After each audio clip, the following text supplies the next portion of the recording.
اس کلمہ حق لا الہ الا اللہ کی سربلندی کے لیے یہاں تک پہنچا ہوا۔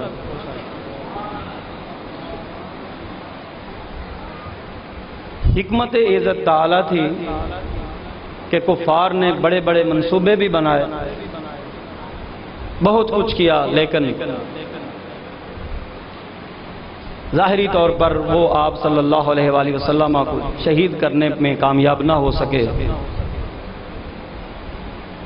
محققین اہل عشق بیان کرتے ہیں کہ وہ جذبہ شہادت تو تھا، اس کی تکمیل کیسے ہوئی کہ وہ وراثتاً نواسہ رسول جگر گوشہ بطول سیدنا امام حسین کے حصے میں آئے۔ آپ نے پھر ساری زندگی اس جذبہ شہادت کو، شوق شہادت کو اپنے دل میں جگہ دی اور اسے پروان چڑھایا، اور 10 محرم الحرام 61 ہجری جو سن تھا، وہاں تک آتے ہوئے وہ جذبہ اور شوق شہادت جو تھا وہ اپنے آپ میں ایک آتش فشاں کی طرح وہ مکمل ایک پہاڑ کی طرح بن چکا تھا۔ اور جب 10 محرم الحرام کا دن آتا ہے تو آپ کا وہ جذبہ جہاد اور شوق شہادت جو ہے اس کی تکمیل یوں ہوتی ہے کہ آپ نے اس رنگ میں، اس انداز میں، اس طرح اپنے سامنے ظلم و بربریت کا شکار ہوتے اپنے رفقاء کو دیکھا، لیکن صبر کیا، لاشیں بھی اٹھائے لیکن پھر بھی صبر کرتے ہیں۔ اپنوں کے کٹے ہوئے جسموں کو دیکھا، برداشت کیا، صبر کیا، اور خود ہیں کہ پھر بھی ڈٹے ہوئے ہیں۔ کیوں؟ اس جذبہ جہاد اور شوق شہادت کو آج مکمل کیا جانے والا ہے۔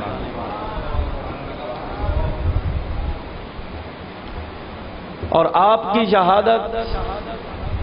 ایک انوکھی اس حوالے سے شہادت بھی ہے کہ وہ جو باطل پرست دین کے دشمن ٹولے آپ کے سامنے برسر پیکار تھے، وہ بھی اپنے تئیں اذانیں بھی پڑھ رہے تھے، تکبیریں بھی کہہ رہے تھے، نمازیں بھی پڑھ رہے تھے۔ رہتی دنیا تک، قیامت تک کے آنے والے لوگوں کو یہ پیغام بھی دینا تھا کہ امت محمدیہ علیہ صاحب صلاۃ والسلام کے افراد اذانوں اور نمازوں کے اوپر نظر نہ رکھنا، عشق مصطفیٰ اور دین کی جو محبت کامل ہے اور حقیقت اور حق کی تلاش کرنا، یہ بہت مشکل ہوتا ہے، لیکن درس آپ کا یہی ہے۔ ورنہ دوسری صفوں میں بھی نمازی تھے، بڑے بڑے علم کے دعوے کرنے والے بھی تھے، لیکن آپ کا طرز عمل، آپ کا کردار حضرت سیدنا سید الشہداء امام علی مقام علی جدی وعلیہ الصلاۃ والسلام، آپ کا جو کردار تھا وہ یہ واضح کر رہا تھا کہ ایک طرف ظلم ہے، ستم ہے، بربریت کا بازار گرم ہے، دوسری طرف صبر ہے، استقامت ہے، اللہ اللہ ہے، قرآن کی تلاوت ہے۔ بعض روایات میں یہ آتا ہے کہ وہ جو ننھی شہزادی تھی نا، حضرت سکینہ رضی اللہ تعالی عنہا، تو ان سے جب پوچھا گیا تو وہ بھی بیان کرتی ہے میں نے بھی 7 دفعہ قرآن پڑھا ہے۔ شہزادے پڑھ رہے ہیں، شہزادیاں پڑھ رہی ہیں، قرآن کی تلاوت ہو رہی ہے، حق کا اعلان اس طرح کیا جا رہا ہے کہ پانی بند کیے جا رہے ہیں، رستے روکے جا رہے ہیں، خوراک نہیں پہنچ رہی، پانی نہیں مل رہا بظاہر، لیکن ان کے جذبات ہیں کہ وہ کہیں ٹھہرنے والے نہیں ہیں، بڑوں سے لے کر بچوں تک، نوجوانوں سے لے کر بوڑھوں تک، اپنوں سے لے کر پرائے تک، جتنے بھی اس قافلہ حسینی میں شامل تھے سارے کے سارے اس طرح جذبات رکھتے تھے کہ ہر ایک یہ چاہتا تھا کہ اس دین حق کے لیے، کلمہ حق کے لیے سب سے پہلے جام شہادت میں ہی نوش کر جاؤں۔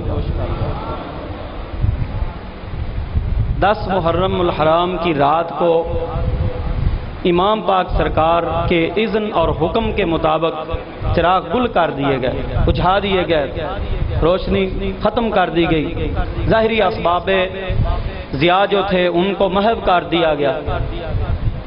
اور آپ نے پھر اندھیرے میں اعلان فرمایا کہ شاید کوئی جانا تو چاہتا ہو لیکن میرے ساتھ آمنا سامنا کرتے ہوئے وہ حیا محسوس کر رہا ہو، شرم محسوس کر رہا ہو لیکن جانا چاہتا ہو، تو فرمایا یہ کوفی شیطان یہ تو میرے خون کے پیاسے ہیں،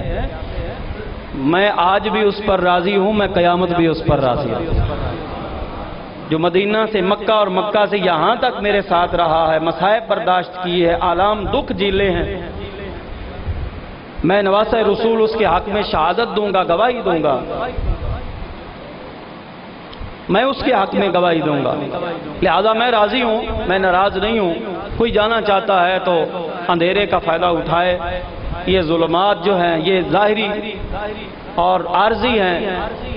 یہ عنقریب چھٹ جائیں گی اور حق کے اجالے چہار دانگے عالم میں روشن ہو جائیں گے۔ مورخین لکھتے ہیں جب صبح ہوتی ہے تو بڑے تو کیا کوئی بچہ بھی اس قافلہ سے جدا نہ ہوا تھا، مرد تو کجا، عورتیں بھی جذبہ جہاد لیے وہاں کھڑی تھی۔ بات کیا ہے، وجہ کیا ہے؟ وجہ تھی رفاقت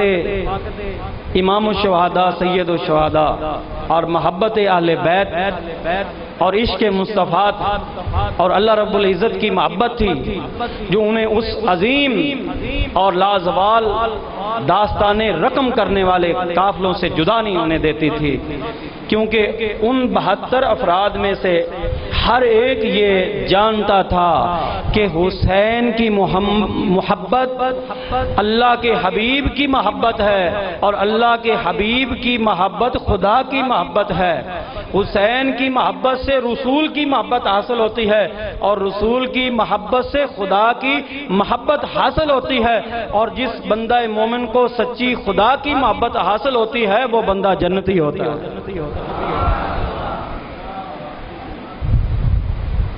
ہر ایک کے دویا سینے پر، دل پر، یہ دل کی تختی پر یہ کندھا تھا، اور وہ خطبات نبوی، احادیث نبویہ، فرامین رسول انہیں ازبر تھے اور وہ ان کو اپنے دل میں جگہ دے چکے تھے۔ صرف زبانیں ان کی قرآن نہیں پڑھتی تھی، دل بھی اس قرآن کے مفہوم کو سمجھنے والا تھا۔ احادیث صرف زبانیں ہی نہیں ادا کیا کرتی تھی، پڑھتی تھی،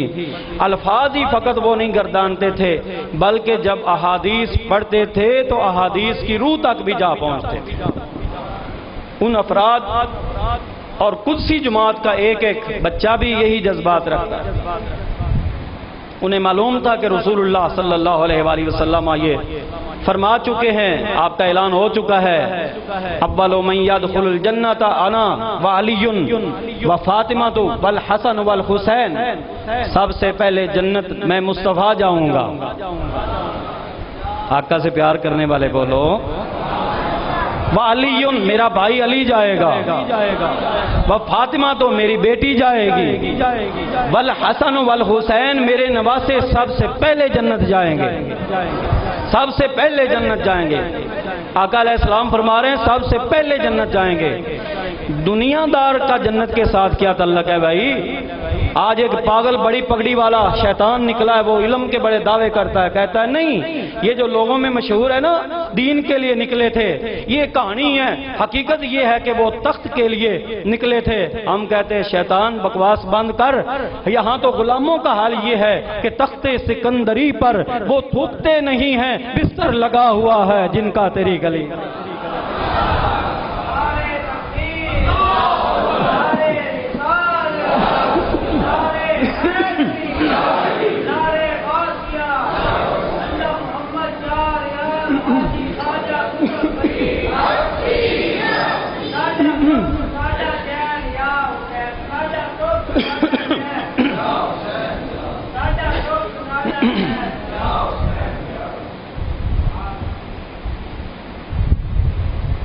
تو دنیا داری کے لیے آقا علیہ السلام فرماتے الدنیا جیفتم و طالبھا کلاب،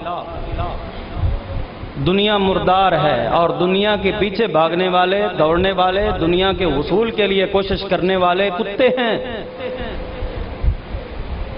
میں حدیث پڑھ رہا ہوں اور آپ کی آنکھیں کھولنا چاہتا ہوں، وہ مولوی کہلاتے ہیں، بڑی بڑی پگڑیوں کے نیچے اپنی جہالت اور اپنا فسق و فجور اور اپنی نامرادی اور نحوست چھپانا چاہتے ہیں۔ ان منحوسوں کو یہ پیغام دے دو کہ بدبختو، دنیا کے پیچھے حسین کیسے جا سکتے ہیں؟ حسین پاک سرکار کے نانا نے فیصلہ کر دیا ہے، دنیا کے پیچھے جانے والے کتے ہوتے ہیں، لیکن میرے شہزادے حسن و حسین جنتی نوجوانوں کے سردار ہیں۔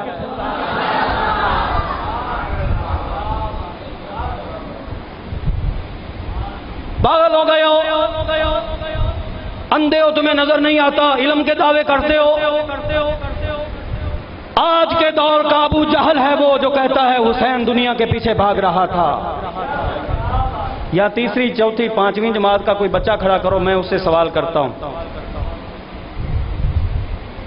کہ یہ جو تو پڑھنے جاتا ہے بستہ آپ سے، اپنے آپ سے بڑا اٹھا کر، تو کس لیے جا رہا ہے؟ دنیا کے لیے یا تو علم چاہتا ہے جس سے تجھے خدا کی ذات اور اس کی صفات کی معرفت حاصل ہو؟ شیخ سعدی علیہ الرحمہ فرماتے ہیں علم کے راہ حق نہ نمایت جہالت است، کہ وہ شے جسے تم علم کہہ رہے ہو وہ واقعی علم ہے، اس کی پہچان یہ ہوگی کہ راہ حق دکھا رہا ہے تو